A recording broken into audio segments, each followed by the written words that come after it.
Hey, what's up, everyone? As you can see on the screen, um, this is some big news right now. Arch Manning, number one recruit, is committing to Texas. Now, apparently, this was on the 23rd, so that was like a Friday, right? Either I missed it or it wasn't talked about, but like there was like very little. There was very little coverage on this, which is very weird. You would think Arch Manning, I don't know, the nephew of freaking Peyton and freaking Eli Manning. I don't know. You would think there'd be more news coverage on this, but I guess not. Um, I'm just not find out about this 4 days later. Very strange. So let's go ahead and read this article. ESPN Pete Damel, Damel. Let's see. Let's see what it says. The recruitment of blue chip quarterback Arch Manning, a rare collision of talent, pedigree, and possibility, captivated college football for years. Yeah, that's very true. Manning ended the intrigue Thursday afternoon. Okay, Thursday afternoon. Again, wow. Okay, it's been longer than that. Okay, he committed to Texas over Georgia, Alabama, LSU, Clemson, and Virginia. Um,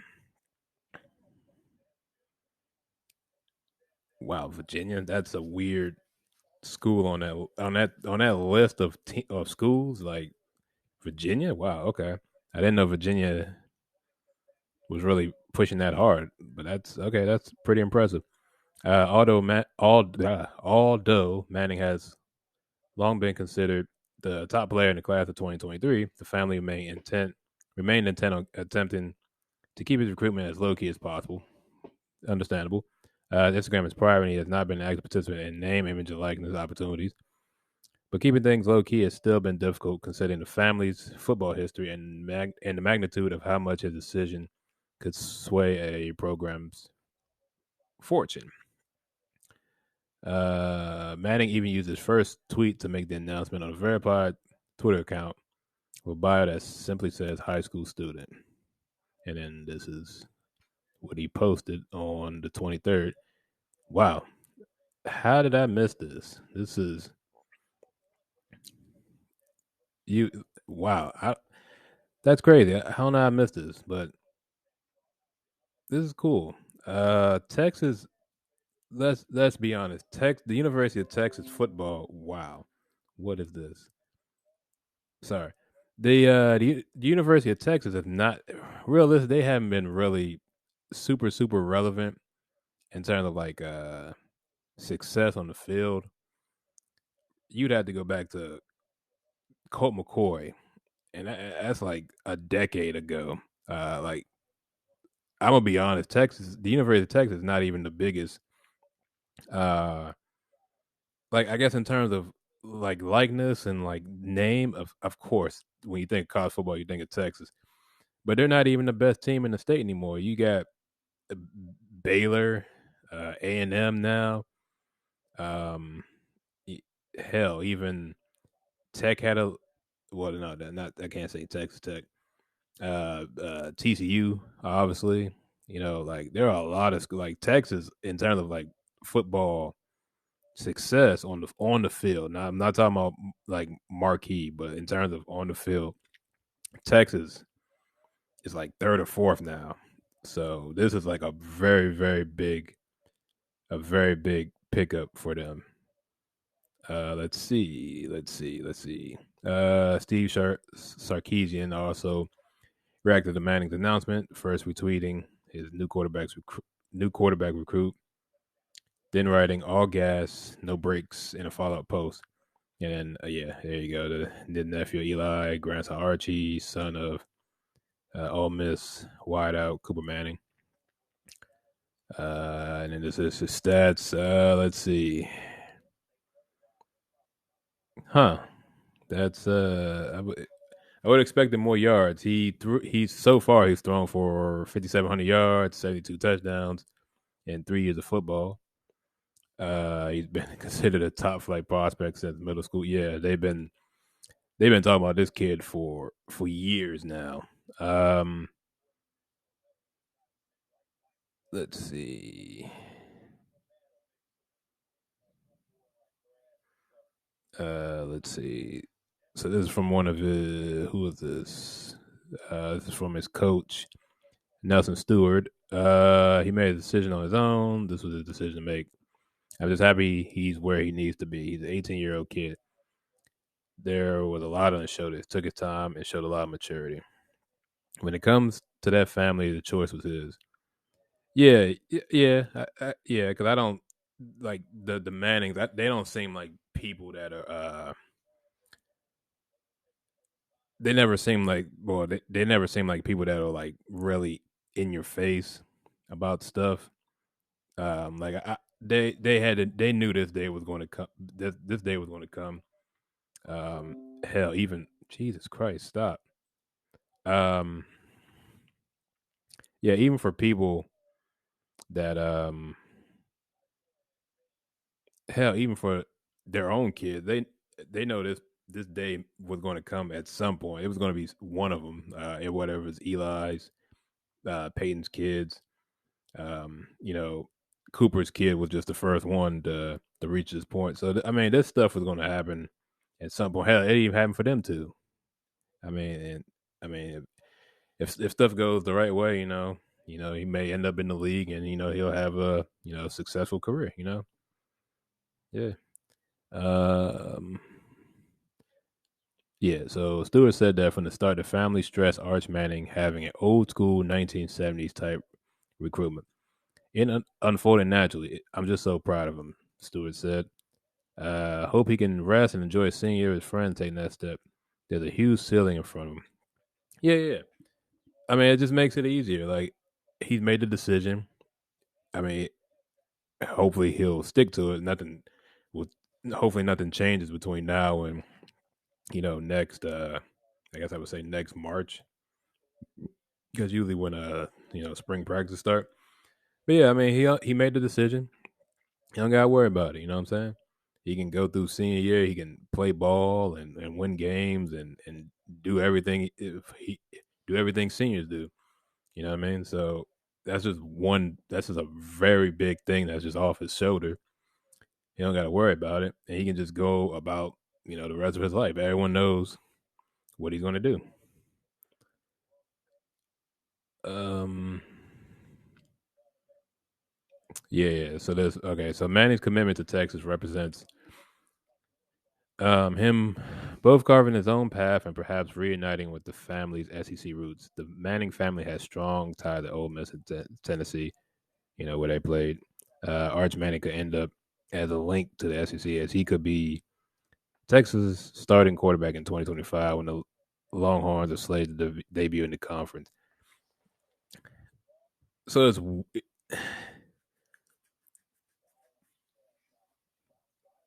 like so it says right here he could be the QB in 2025, which is so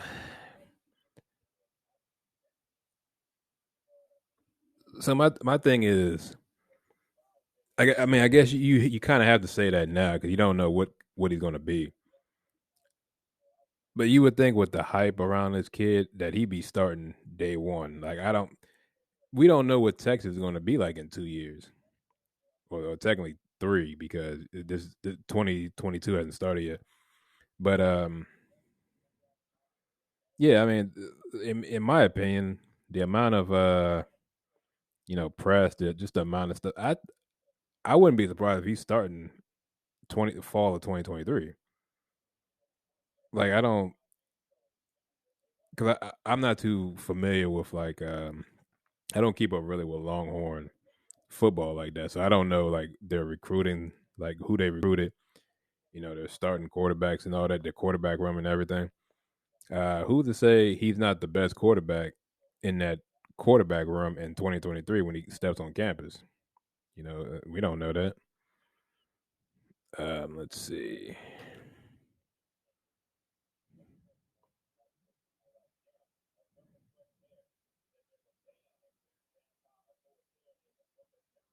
Let's see. The decision marks a massive win for Sarkeesian, especially coming off a 5-7 debut season that included a home loss to Kansas. Yeah, that's a bad loss. That's a bad loss. Well, it's his first season, but yeah, that doesn't help. Manning's decision reaffirms Sarkisian as one of the country's top quarterback tutors in Texas as a quarterback destination. Yeah, and then he was yeah, he's a quarterback, and yeah, he's coached, you know, Tua, Mac Jones, Matt Leinart. Yeah, so we'll see, we'll see. Let's see. Yeah, he is about him.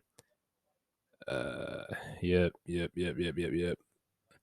this is just basically going in. Oh, here we go. Okay, so this who they have right now in the Texas quarterback room. So they have Ohio State transfer Quinn Ewers, who was widely considered the top quarterback in the class of 2021. They also have Malik Murphy, a ESPN 300 recruit in 2022, and Hudson Card, number two quarterback recruit in 2020. Wow! So they have a well, yeah. This is a very young QB class. So by the time he comes in, if all these guys stay, so this essentially this is next year, next fall. Um, so Quinn was 2021. So by that point, uh, so you would have what? Like a am I doing this right? A couple juniors and a sophomore. Am I doing the math right? I'm probably doing the math right, math wrong. But yeah, I mean by that point, I mean yeah, okay, I can see why they would say 2025. But like I said, there's a reason why. I don't know. I don't know. We'll see. All right. So, how good is Manning? One coach who recruited him told ESPN that he would still likely be the number one player in his class if his last name was something other than Manning. Yeah. I mean, I guess I can't confirm or deny that because, like I said, I've heard I mean I've seen the stories and clips and I heard the hoopla about him, but like they said he has a big arm, he's a lot more mobile than everyone thinks. He's not like a man who can't move. He can get out of trouble. He's not a statue in the pocket. He played basketball. Well, see, okay, so this right here, this what he's saying right here. This is a this isn't anything really new. He has a big arm and can move. That's just the way football is nowadays. You gotta have a big arm and you gotta be mobile. That's just the way football is going nowadays.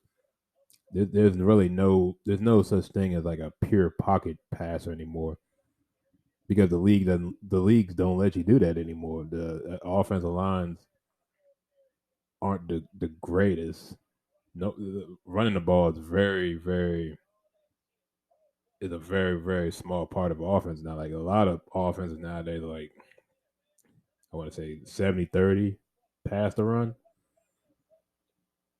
Depending on well, most schools, there's some schools, like Alabama, they can get away with like 50-50, 55-50, 60. You know what I'm saying? He's a prototypical kid that sees the field well. He's not going to make bad decisions and not make plays worse. And will truly win out. Yeah. Okay, Jim Ryan. Okay, here we go. Let's see. What is this? And that's the end of it, right? Okay, cool.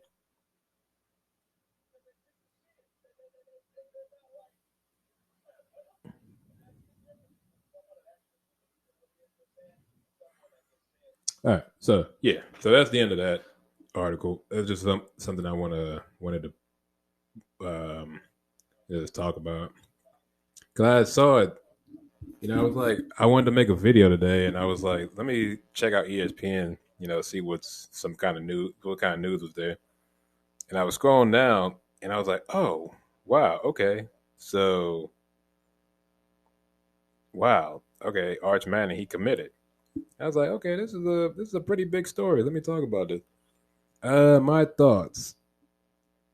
Um, I want to see, look. I want to see the kids succeed. Obviously, I don't wish anyone to fail. That's crazy.